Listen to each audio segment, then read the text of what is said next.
Most of the snow had blown or melted from off the plain on which he found himself. Tandem storms were blowing down country from the north, and the thunder trundled away in the distance as the air was cold and smelled of wet stone. He struck out across the barren pan, nothing but sparse tufts of grass, and the widely scattered palmilla standing solitary and silent against the lowering sky like other beings posted there. To the east the mountains stood footed blackly into the desert, and before him were bluffs or promontories that ran out like headlands massive and somber upon the desert floor. He clopped on woodenly, half frozen, his feet senseless. He'd been without food for almost 2 days, and he'd had little rest. He sighted the train before him in the periodic flare of the lightning, and trudged on, and in this manner he rounded a dark cape of rock off to his right and came to a halt, shivering and blowing into his clawed and palsied hands. In the distance before him, a fire burned on the prairie, a solitary flame, frayed by the wind that freshened and faded and shed scattered sparks down the storm like hot scurf, blown from some unreckonable forge howling in the waste. He sat and watched it. He could not judge how far it was. He lay on his stomach to skylight the terrain to see what men were there, but there was no sky and no light. He lay for a long time watching, but he saw nothing move. When he went on again, the fire seemed to recede before him. A troop of figures passed between him and the light. Then again, wolves, perhaps. He went on. It was a lone tree burning on the desert, a heraldic tree that the passing storm had left afire. The solitary pilgrim drawn up before it had traveled far to be here, and he knelt the hot sand and held his numbed hands out, while all about him in that circle attended companies of lesser auxiliaries routed forth into the inordinate day. Small owls that crouched silently and stood from foot to foot, and tarantulas and solpugas and vinegaroons, and the vicious mygale spiders and beaded lizards, with mouths black as a chow dog's, deadly to man, and the little desert basilisks that jet blood from their eyes, and the small sand vipers, like seemly gods, silent and the same, in Jeddah, in Babylon. A constellation of ignited eyes that edged the ring of light, all bound in a precarious truce for this torch whose brightness had set back the stars in their sockets.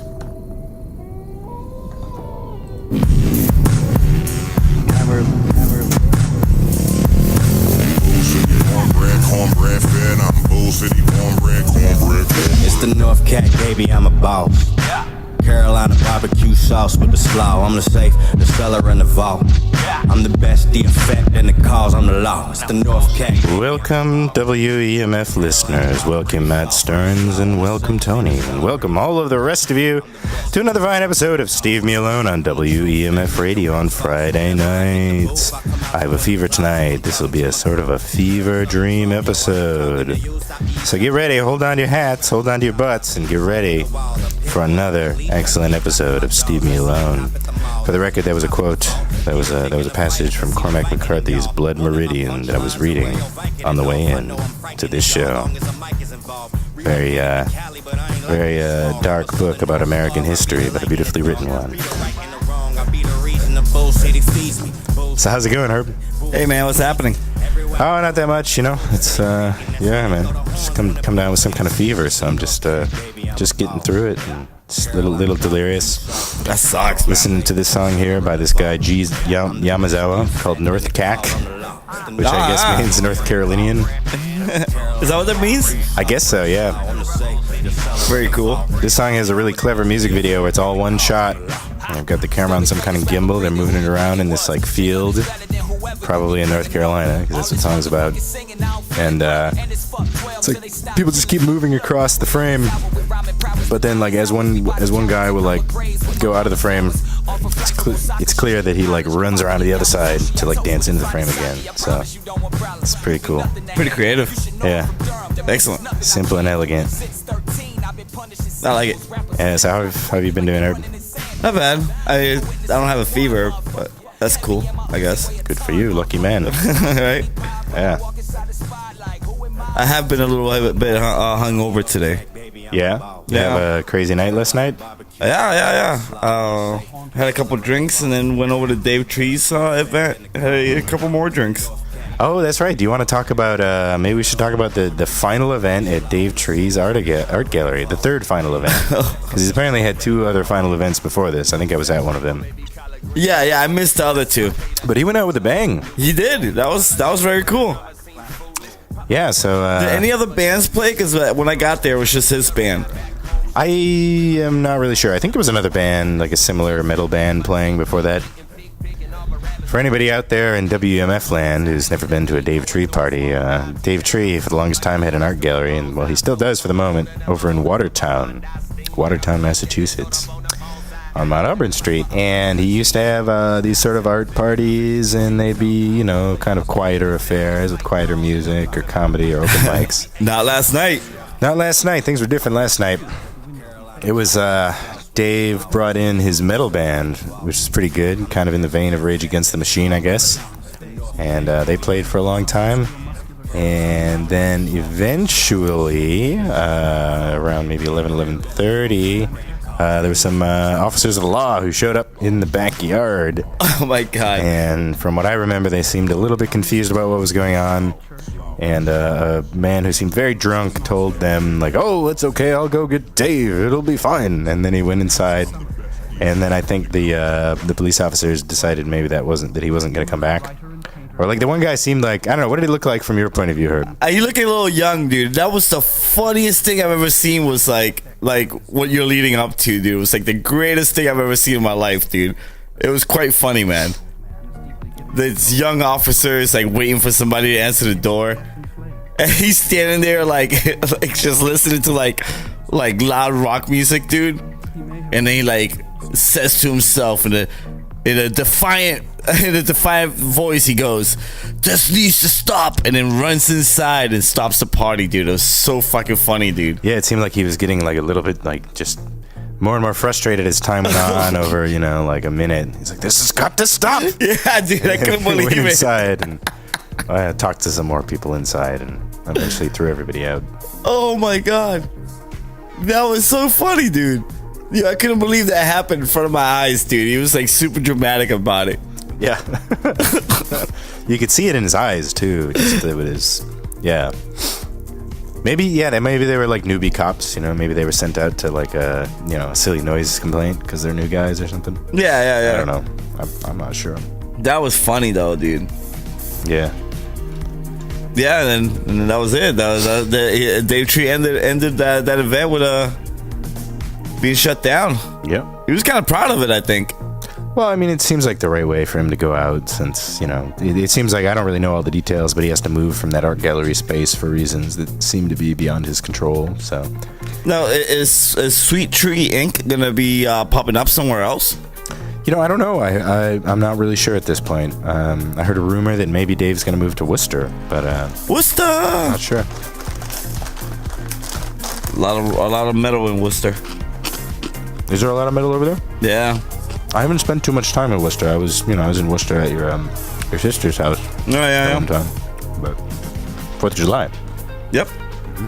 It's like somebody was explaining to me how Worcester works, and it's like a lot of big acts would rather perform in Worcester because they pick up audience members from Connecticut and other parts. Like if they do it in Boston, like they might miss out on thing on a certain fan base or whatever, dude. So if they do it in Worcester, they might pick up people there that would rather drive 2 hours from Connecticut than 3 hours into Boston, which is kind of cool. Yeah, other people from New England who don't want to go through the difficulty of having to drive farther to Boston and park in this crazy town and drive through it and everything. So Worcester is kind of happening. Yeah, that's cool. It's the place to be now, I guess. That's cool, man. Sweet Tree Inc. popping up over there. Yeah, that's the rumor. See what happens. It's like a good way to send off or something. You should just wish him luck. Like a business, like this situation. Would you be like to send off Dave as he closes down? Yeah. That gallery in particular. That gallery is closing down. Good luck, man. Yeah, ashes to ashes. I don't know.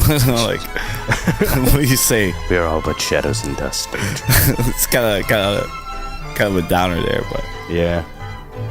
Nothing gold can stay, Dave. Something like that, maybe. I don't really know. I like it.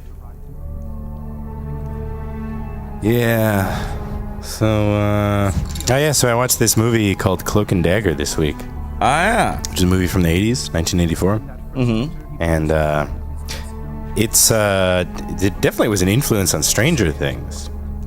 Have you seen Stranger Things at all? I haven't, but like I've picked up a few things through nerd osmosis. Okay.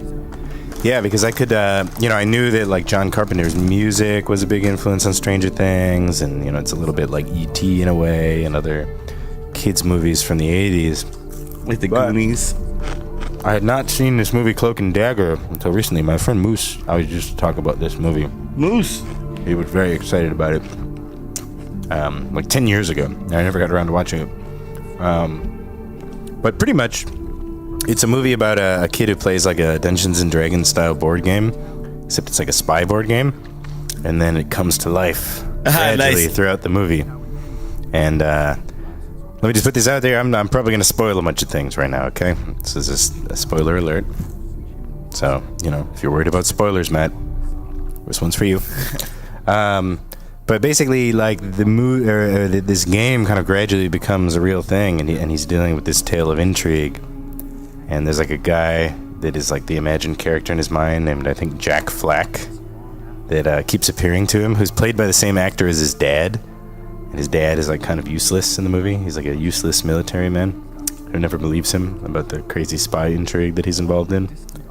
Yeah, let's play a quick clip here.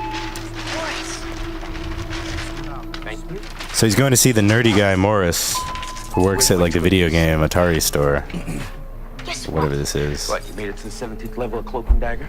No, Morris, this is real. He's trying to explain to Morris that like That's so important to take on you see. that he got this Atari Some cartridge secret code or something there. You take a look at it? from like some spies or something. Morris, So this is like Jumanji, to but me? In a way, it's kind of like Jumanji before Jumanji. Well, maybe the book Jumanji already existed at this time. I don't know. this is great. It's like a D&D spy Jumanji, I guess. I love it. It's like a Cloak and Dagger tape. No, it's not. Take a look at it. I mean, it's not. Morris has like a great neck beard and some goofy-looking huge glasses. This guy. He's the man that I this can't tell boy you is any more talking than to. Because he's like the computer expert dude. What do you want me to do? I don't know, Morris. You're the What genius around what all hackers looked like back in the Have a 80s? look. Yeah, I guess so. The hackers of 1984. Overweight guys with the big crazy beards, Neck beards. absurd-looking glasses. This microchip doesn't belong here. There's a microchip in there that doesn't belong there. Oh wow, he just spotted it out. Whoever put this in really knew what he was doing. Look at those connections. Oh my god. He's probably really good at soldering. Store information, input, output. What kind of information? Government plans, maybe? It could be anything, really. I'll tell you one thing. Whoever put this in really went through a lot of trouble. Think you can break the code? I'll try. Yeah, the key is how to get to it. That's perfect. So he put the cartridge in, he's playing the game now. What number? 1,329 something.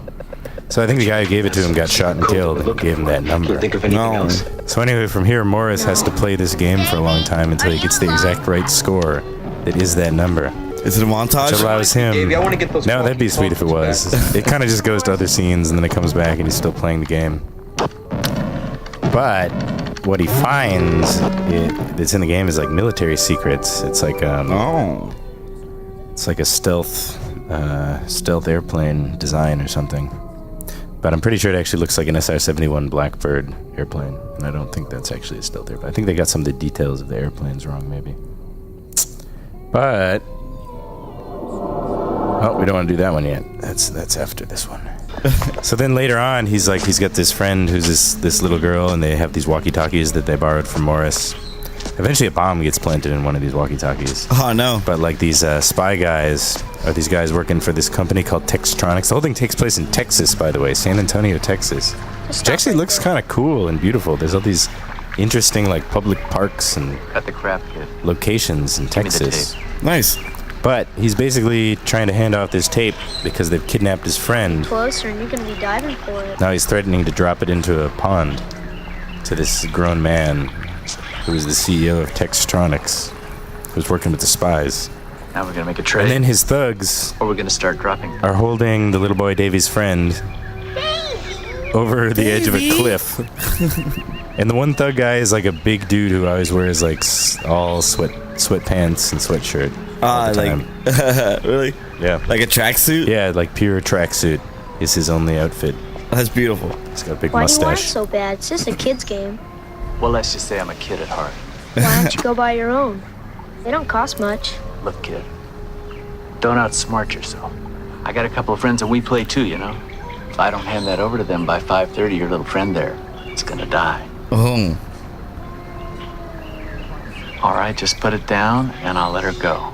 You let Kim go first. Sure, anything you say. How does he find his way out of this predicament? Well, little do we know. Well, actually, I think as the audience we already know Turn. this. But little do you and the listeners probably know that Davey already bought another copy of this Cloak and Dagger game. So the one that he's trying to give him is not even the real one that has the secret. Morris has the one with the secret chip in it. That's awesome. See, I thought it was gonna be like the whole spy thing was gonna be like some new supernatural thing, but this is like actual spy stuff happening, and it's just this kid Take just my happened to advice, be don't like in the follow middle Yeah, of he's things. just caught up in it. Otherwise, I'll have That's to awesome. use this. Little punk. But anyway, the kid just shot him in the face with a squirt gun that has like fake blood Boy, in am I it. glad to say yes. Him and the little girl are running away. He found out it was a fake tape. Well, he finds out right now because it has a sticker from the video game store on the back. Kid overlooked that, I guess. Sweatpants guy is running after him now. This kid is fucking up natural secrets, man. Yeah. Well, it depends. Are they trying to sell it to like the Russia or something? I think so. I don't know if they ever say that it's Russia, but it seems like maybe Russia. They're trying to sell it to somebody. This kid is an American hero. Yep.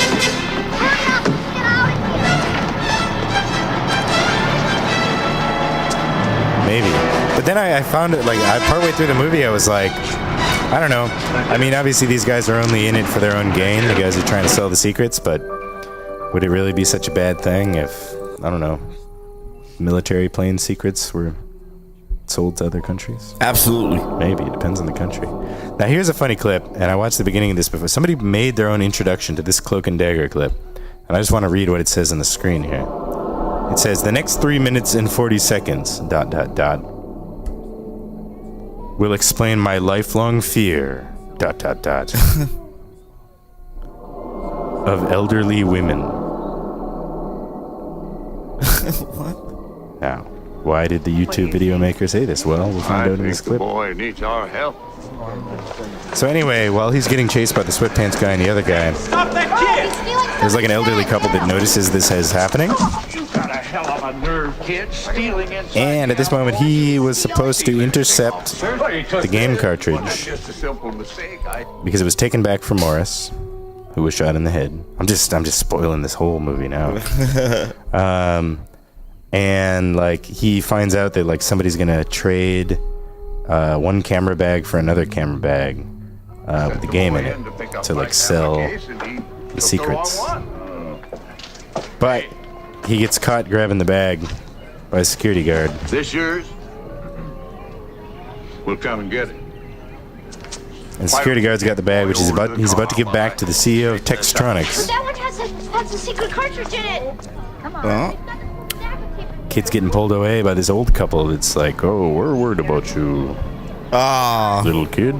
Now, don't you fret yourself. George will take care of everything. He's very good at that. George is very good at taking care of everything. I don't trust him. What? I still don't get the fear here. Well, Oh, well, He had a that's, reason for you'll see doing soon enough. or here soon enough. Anyway, they were in the Alamo, I think. I think that was the Alamo where that takeoff was happening.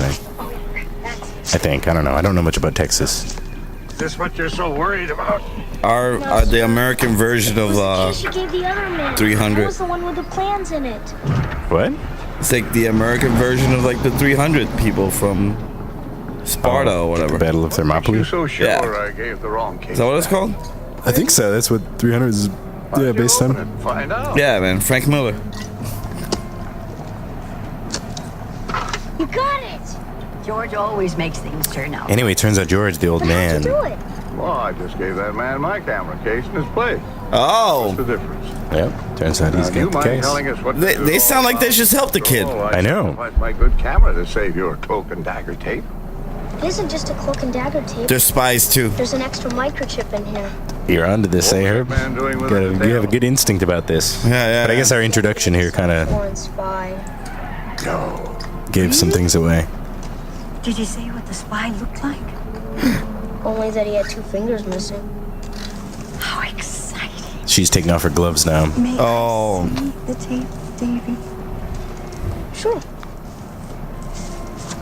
Oh, she has 2 fingers missing. Oh, there it is. So this explains Wrong, Davy. somebody's lifelong fear of elderly women. But this doesn't actually seem that scary. It's just that this elderly woman kind of betrayed him. Well, she betrayed him, and she has 3 fingers, which maybe makes it a little weirder. Such a clever Yeah. little boy. But she, yeah, now she like switches characters and becomes so evil and shit. Yep. Yeah, such a clever little boy. Made an arrangement with Rice. He's going to take care of him for Yeah. us on the way to the airport. Yeah, they both kind of switch characters here. Sucks. I don't like those 2 thug birds. It's very clear to him back there. We're very displeased with his whole mess. He won't dare make another mistake. Not if he wants to do business with us. I made that very clear. What time's our flight? Midnight. These are some old school elderly spies. I'm afraid we won't be able to use Straight out of the World War II. Yeah. What a nuisance. A nuisance. Oh, yeah, and then she like hits him with the chloroform in the face. Like the kid or the old man? And then it says, "Am I wrong?" at the end of the YouTube video. The woman who puts the chloroform on the cloth, and like it's like a view from the protagonist boy Davy out of view, and then the chloroform just goes at his face. Gets knocked out. Anyway, I won't give away any more than that. Well, maybe I will. I could play this scene. Just tune out for a few minutes if you don't want to hear more spoilers for this movie. You've already heard about half the movie spoiled, maybe more. We got the big reveal that the elderly couple are evil. The elderly couple's evil. You heard about the thing where they got to get the right score on the Cloak and Dagger tape? Whoever put that ship in there knew what he was doing. Yep. Very good at soldering. So this is near the end. Now the CEO of Textronics has like I think it's like an Uzi with a silencer on it. Oh, it's And awesome. it's at night, and the kid now has a real gun. And Oh, he's shit. in a park at this like dead end Don't come any closer. by a I'll river. shoot. Sure you will. Red ink. He doesn't believe it's a real gun though. Only this one shoots real bullets. Oh, he's about to learn a valuable lesson here. Warning you. This is not a water pistol. Neither is this. Oh, I could turn you into shredded meat in about 3 seconds with this baby if I wanted to. this guy sounds young. But you've been a real pain in the neck, so I'm not gonna be that nice. Is the CEO young looking What I'm gonna do to dude? you, boy? He's probably I'm gonna blow both your kneecaps off. Oh shit. I don't know. It's the 80s. It's hard to tell how old people are in the 80s, but he's probably in his 40s. Wow. Would be my guess. Then you know what I'm gonna do to you? Huh? Shoot him, Davy. Now I'm now gonna shoot you. the guy who is like the character in the game he plays, Jack Flack, appears to him. He's got his mustache, and he tells him to shoot him. And then when you beg for me to finish the job, I won't do it. I'm just gonna watch you die. Slowly. Because intermittently throughout this movie, Jack Flack keeps appearing, but nobody else can see him except for Davy. Ah man, Now he's 80s just telling you movies, to kill man. this man. Please stop. I don't want to shoot you. But Come I on, wanna Davey. shoot you. Kill him. Do it. Guy's a jerk. Kill him. All right, I'll show you. Where Has Davey shot anybody else? This. No. Just gonna shoot. Boy's first kill. Okay. Oh, Agent X will bounce the bullets right back at him.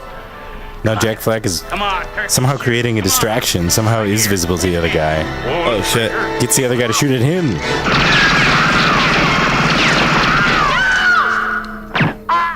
And then Davey does shoot him, and he shoots him into the river. Where did he get hit? Where did the guy get hit in the chest? Maybe, I don't know. Oh shit! Yeah, he went flying into the river. Good job, Davey. But it's kind of an interesting movie because it's sort of about like all of these fun games that he plays with his friends come into real life. And then he realizes everything isn't as simple as he thought it was. Sometimes you have to kill a man before he kills you. It's a coming-of-age story in that way, I guess. I mean, it could be like Fight Club style, where he just kind of imagined all this spy stuff because he got so obsessed over this video game. Yeah, maybe. It's interesting because at the beginning, like, when he gets the game, like, the people that he got it from, I think, disappear. Like, all this plays out in, like, a multi-story office building, and like this dude who I think just got shot gives him the game, and then he tells the police, and then they go and look, and none of those people are there anymore. No. So it's like the game starts to begin to exist in real life, and then it does eventually exist in real life. I don't know. It's a strange way to structure a movie, I guess. I am sold. I'm watching this movie as soon as possible. Watch it. I recommend it. Cloak and Dagger. Yes. So, Herb, you were talking about there was a development in the world of Pokemon. Oh my god, dude. Funniest thing, dude. I think we have a clip. Should I play the clip? Yeah, play the clip. Okay, let me just find the clip here. I'll give some background to it. We have a lot of clips open today. So, Pokemon... Give us a quick background, yes. Yeah, so Pokemon released very recently a new movie. And it's kind of a retelling of like the first couple episodes of the original Pokemon cartoon. So they recreated the beginning of the cartoon. Yeah, so they recreated it into like a 2-hour long movie or whatever, dude. And like there's like a very there's like a scene that happens in it where beloved Pokemon mascot Pikachu speaks. He says something other than Pikachu, and there's like an audience reaction to this happening. All right, let's play the audience. Let's play the audience reaction. Here it is. Right. Pikachu, why won't you get more Pokemon? It's because I always want to be with you. No! So for anybody who's not familiar with Pokemon, usually the Pikachu does not speak in English to Ash, the main character. Nope. Usually he just says Pikachu over and over again in different ways. Let's Yeah, listen to that. You want to listen to that one more time? It's very short. I love the no. That's like if somebody that just goes no. It's because I always want And it's because Pikachu always wants to be with Ash. That's why he doesn't go in the Pokeball. Dude, I mean, anyways, man, the nerds everywhere are at uproar. Yeah? Yeah, I mean, not an uproar, but a lot of people were like, man, we don't like this. Pikachu ain't supposed to talk. Yeah. And it's like pretty funny. I mean, it's definitely a change from the ordinary. Well, like the studios actually put out like a response to this, dude. Yeah. Yeah, so like the official response is that that Ash was like on the verge of dying or something or whatever, dude, and this is like proving that Ash could like understand Pikachu throughout all his Pikas or whatever, dude, right? So the whole time Ash was able to this is almost like they put Ash is on the edge of death, and the movie puts you into his point of view to show you, that whole time he knew what Pikachu was saying. Yeah, but like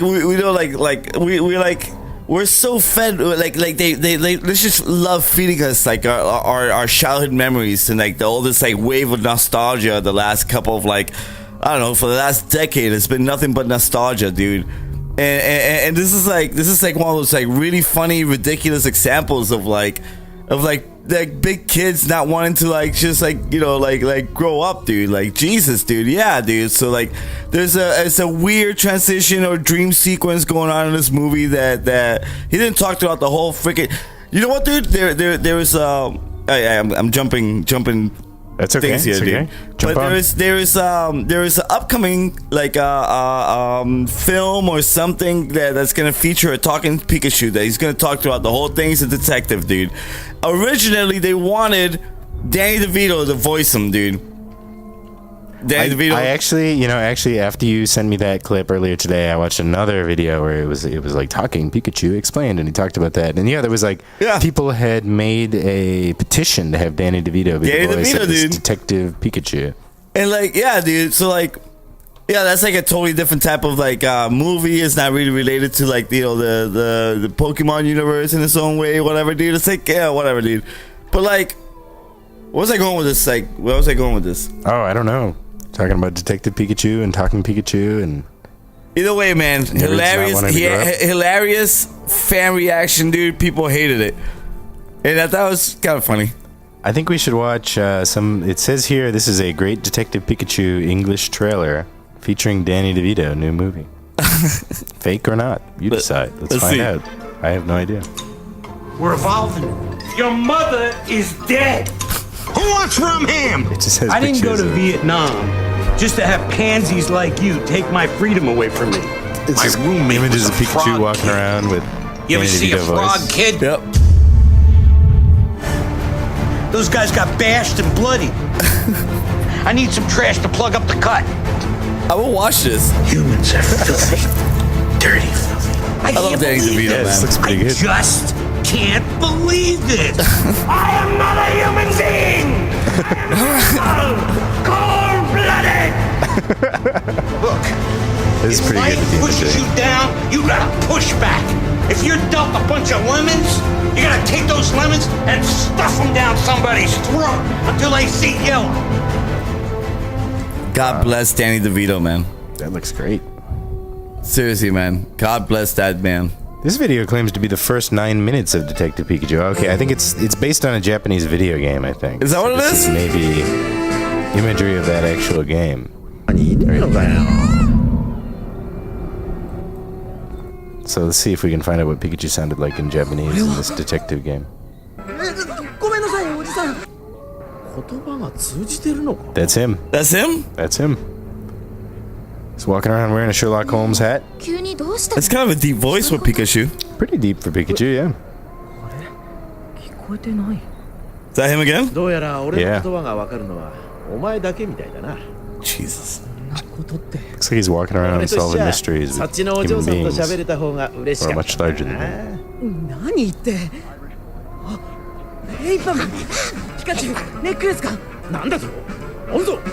Yeah, that's not gonna sell one single ticket in the box office. I don't see it. I don't see it making it big in American audiences. By the way, Justice League came out today. They're estimating it to only make 13 million Only 13 million. in the opening weekend. Okay. That seems kind of low for one of these big blockbusters, Super right? low. Super Yeah. low. Why is it just why only 13 million? DC doesn't make good superhero movies. Oh, okay. But anyways, man, yeah, it's kind of funny. Yeah, I don't know if I've really seen, aside from a couple of new Batmans, but I mean that's like whatever last 10 years. I just haven't kept up on Hollywood movies in general, I guess. Have you seen any of the DC movies? Nah, I mean I tried watching Batman vs Superman and I fell asleep. Yeah. So it was like just boring. Yeah, I mean, I just didn't get into it. Maybe I was drunk. I mean, whatever. I fell asleep and I never really went back to it. And yeah, just didn't catch my interest. Herb, have you ever heard of the Max Headroom incident? Max Headroom incident. That sounds kind of familiar, but no, I don't recall.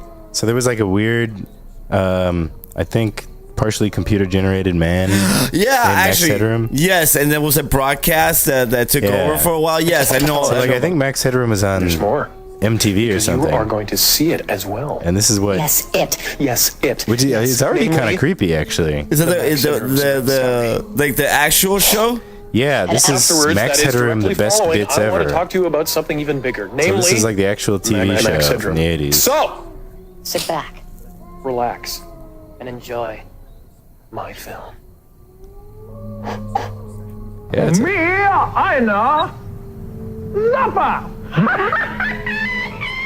Wow, it's already super weird. But anyway, somebody in 1987, I think in Chicago, late November evening in 1987, 2 Chicago television stations were victims of a broadcast signal intrusion. Mm-hmm. Aliens. And yeah, this is super weird. Somebody hacked in during a 1987 broadcast of Doctor Who on Chicago PBS affiliate WTTW11. A mysterious person wearing a Max Headroom mask broke in and broadcasted one of the strangest pirated television in Chicago, something. But yeah, so Doctor Who is just playing in this video. Old Doctor Who, like 80s Doctor Who. Yeah, it's like creepy. And it's fucking, this is scary. Yeah. And they never figured out. Yeah, nobody knows who this was who managed to hack in to these TV stations. There's like this odd sort of background, hypnotic background that's moving back and forth. There's somebody in a Max Headroom mask, like kind of flailing around. Does he start getting spanked or something? Pepsi can. Yeah, at some point he starts getting spanked. He's making noises like this. Aliens, man. It's scary, man. It says your love is fading. They think that's what he's saying here. Oh, wow. This is apparently the theme to Clutch Cargo, which I think is a really old cartoon show. It says I stole CBS. I wonder why this hasn't is this really hard to do now? I wonder, dude. Well, there's no, everything's digital now, isn't it? Yeah, I mean, I assume it's a different process to do something like this. But yeah, I think another thing, I read about this, and I think after this incident, there were laws passed making it so, like, there were minimum sentences of maybe 10 years or something for hijacking TV signals. Yeah. So you could, like, or it might have even been 15, you know? So you could, like, kill a person and, like, get less time in jail, perhaps, than, for doing this, I guess. But this person was never caught. Nobody knows who this was. Somebody else spanking him with a fly swatter here. Yeah. One of the biggest mysteries in popular media, man. Yeah. Nobody knows. Aliens, man. Nobody knows who it was, what it was, and then it just goes back to Doctor Who. Man, that must have been so strange for anybody who was watching. Yeah, dude, Chicago. like imagine that. What the fuck was that? You know? Oh my God, the drugs are kicking in, man. You know? Yeah. What were you in 1987? I was 2 years old, and I was, I guess, in White Bear Lake, Minnesota. Possibly, I don't know. I guess at home. I don't know. I guess at my parents' house, probably. Yeah, that's what they all say. That's funny, man. How much trouble can you get into if you started a pirate radio station? Do people still care about like radio waves? You know, I don't really know. I mean, I think it is against the law to intrude on like radio waves. But I know people used to do it. People probably still do it, right? Yeah, totally. It's that, you know, I'm guessing it's not that hard of a process. Get a couple like antennas or something. Yeah, fish, I don't know. Says an investigating FCC engineer quoted at the time said the perpetrators of the intrusion faced a maximum $10,000 fines, up to a year in prison or both. That was at the time. Not long after they faced it, but they never fucking paid it. Yeah, because nobody knows who they are. Still on the loose. There's somebody who's probably alive, you know. That wasn't that long ago. 97, 30 years ago. 30 years ago. This person, could easily still be alive. It's probably somebody who holds these secrets to this day. If you are that person, if you are the person from the Max Headroom broadcast signal intrusion, please call in to Steve Me Alone on WEMF Radio. Our phone number here at WEMF Radio is 617-903-7464. Again, if you are the person behind the Max Headroom broadcast signal intrusion, please give us a call. 617-903-7464. It'll happen someday. If Randy Quaid, if you're listening, you call too. Yeah, Randy Quaid. We would like to get you on the show. All right. Just been enjoying you vicariously through your clips. How old are you, little one? She's born without a tongue, Clark. But don't you worry about her. She whistles like a bird and eats like a horse. This is a video of the best of Cousin Eddie, which is the character Randy Quaid played in The Army cuts my National vacation. Lampoon's Vacation They movies. said that the plate in my head wasn't big enough. Easy. Yeah, you folks didn't get to meet Dinky last night. He had the shit, so he slept in the barn. Hey. Cousin Eddie is one crude dude. You shouldn't have. You really shouldn't have. Oh, those are great, Dad. Quiet down, Russ. Come on. I haven't seen any of these vacation movies in a long time.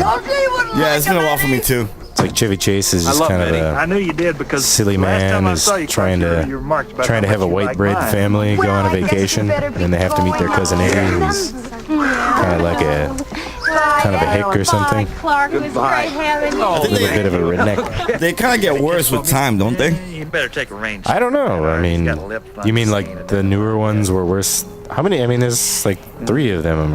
No, there's like more than 3. Dude. There's more than 3? There's like the Christmas one. There's the. Wait a minute. What's the one that they drive to like, amusement park? Like those kids get older. I don't know. I mean, I think the first one's just National Lampoon's Vacation, and then there's a Christmas one. There's a Europe one, which I have not seen. I've never seen the Europe one.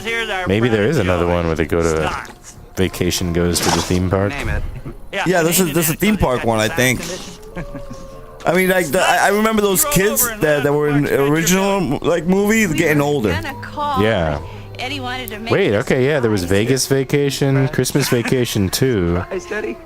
Was it part 2 of the Christmas Vacation? Yeah. National Lampoon's Christmas Vacation 2. Let me see if I can find a list of all of these things here. He's cute, ain't he? Okay, there's National Lampoon's Vacation, 1983, National Lampoon's European Vacation, 1985, National Lampoon's Christmas Vacation, 1989, Vegas Vacation, 1997. In 2015, apparently there was just a movie called Vacation. A word of warning, though, if he does lay into I wonder, is Chevy Chase in it? let him finish. Apparently there's this is other films. National Lampoon's Christmas Vacation 2, Cousin Eddie's Island Adventure. What? So that must be like a Randy Quaid spin-off right there. That might be something to check out. Yeah, dude. That's the gold mine right there. There's another one called Hotel Hell Vacation from 2010, a short film directed by Brian Buckley. On their way to visit Rusty and his family at a vacation rental, Clark and Ellen decide to have a romantic getaway at a hotel before they get there. Everything, however, goes wrong there for them, and they hastily make their way to Rusty's rental. I told you had too many plugs. The film was a campaign ad for Home Away that originally aired in part during the broadcast of Super Bowl something, and in entirety on homeaway.com. 1 year. Wow, I just realized I can't really read Roman numerals very well anymore. Super Bowl XLIV. What does that translate to? Wait, what's the X again? XL. I mean, IV would be 4. IV is 4, yeah. What's the XL? Crap, I don't know. Here's the best part. Thanks to that defective plate they put in my head, the VA gave me a huge plot of old government land just That's north of interesting. town. Oh yeah, every time. We're gonna learn how to read Roman numerals right here on the air. I never counted as high as X and L. Yeah, it's only really commonly used these days for the Super Bowl. I guess X is 10, L is 50? What? That's confusing to me. Why would it be XL? 100 chips. No, it's 44. IV. XLIV is 44? So, no, wait. So X is what? Nest egg that built this town. Oh, so X, maybe, I guess XL must be 40, and then IV is 4. Right? Yeah. Okay. Whoa! So why is XL 40? What were those Romans doing with those numerals? They're so weird. Those Romans. I've lost $300. How did that end up being the way that Super Bowls were numbered? If you have the answers to these questions, or if you are Randy Quaid, or if you're behind the Max Headroom TV signal intrusion incident, please call 617-903-7464. All I know, Clark, is that my teeth have never been whiter and my garden is spitting out 50-pound tomatoes. Need help with the grill out here? No thanks, Clark. Don't have one. Wow, there's really quite a Wikipedia article on these vacation movies. There's a whole segment on the Griswold children. Aside from the obvious issues with the character's physical appearance due to being played by different actors, Rusty and Audrey both age on a floating timeline.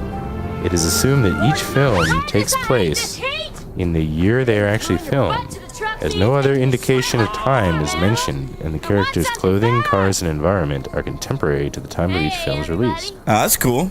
In most of the films, it is never mentioned which of the two children is older. Rusty and Audrey appear to be in their early teens in Vacation, and in their mid-teens in European Vacation, 2 years later. At one point in the film, he specifically mentioned that he is 15 years old. However, in Christmas Vacation, while she appears to be in her late teens, he looks younger than he did in the preceding film. Whereas in Vegas Vacation, both are in their late teens. To which Clark tells the kids, "I hardly recognize you anymore." The next shot freezes for a moment on the kids sitting silently, making fun of the discontinuity. Okay. that's funny. It's like they're breaking the fourth wall there a little bit. Self-awareness there. Yeah. Vacation series. That is really cool. Well, I don't know. Is there anything else you wanted to cover here on this episode of Steve Me Alone, Herb? And please take all the damn pictures you want. I don't know. Now, It's are there been any damn questions? an extra feverish Steve Me Alone tonight. Have you eaten any chicken noodle yet? Not yet. Probably I should do that. I did drink a lot of berry juice. They have a sale right now on the berry juice drinks at the Target in Central Square, Cambridge, Massachusetts today. Oh man, there was also a guy being brought in for shoplifting there by the cops. Oh, really? As I walked in and out, it was kind of awkward and felt a little bad for the guy. I don't know. I mean, he was like, did you see how much he was stealing? I don't know. He was like saying something to cops like, "Oh, it was under $350. I've got nothing." And I mean, it didn't look like they were really roughing him up or anything, but he said something about them twisting his arm. So maybe they were twisting his arm a little bit. I don't know. It seems like Cambridge cops are usually pretty good about that kind of thing, but I don't know. It's always just a drag. It's like, okay, that dude's desperate as hell. Yeah, that sucks. Just stealing something from Target, and now he's going to jail. I bet the cop stood next to him for a couple minutes and was like, "This has to stop!" And then, tackled him. Yes, he was like pulling things off of the shelves and dragging them out of the store. This has got to stop! Well, I think this has been another fine episode of Steve Me Alone on WEMF Radio.com. Thank you for listening, Mark Starnes and Tonu. Thank you for listening, other listeners. Please remember to tune in to the Tyrone Zone with Tyrone Jones. Please remember to tune in to The Maddie Show. Please remember to tune in to the Jarvartown Radio Cure. Please remember to tune in to Killing Them with Kyleness. Please remember to tune into Social Conditioning every Saturday from 11 to 1 p.m. And don't forget, most importantly of all, to tune in to the Social Conditioning Wrap-Up Show. Even though it's apparently broadcasting on some other station now, nobody really knows where the hell it's broadcasting from even. Apparently from a very dark room, possibly in Tony's basement in Ohio. So thank you all for being here. This has been a very nice time. Thank you all for joining us. We do appreciate when you join us here on Steve Me Alone. And we will see you on the other side.